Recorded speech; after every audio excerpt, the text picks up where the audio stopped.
দুপুর বন্ধুরা, আজকে আবার খাবারের মেনু নিয়ে আপনাদের সামনে চলে এসেছি। আজকে দুপুরে কী কী রান্না হয়েছে তাহলে দেখে নিন।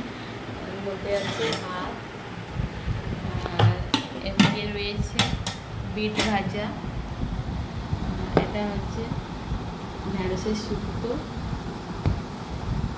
সরষে বাটা দিয়ে, হচ্ছে মাছের ঝোল আলু দিয়ে। এদিকে রয়েছে চিকেন স্টু। আজকে চিকেন স্টু বানিয়ে নিয়েছি পেঁপে দিয়ে, গাজর দিয়ে, আলু, পেঁয়াজ দিয়ে। আর এই রেসিপিটা আমি শেয়ার করে দিয়েছি, আর এই রেসিপিটা আমি চ্যানেলে শেয়ার করে দেবো। আপনারা রেসিপিটা যদি দরকার হয় দেখবেন। তাহলে চলুন আজকে দুপুরে লাঞ্চটা করে নেওয়া যায়।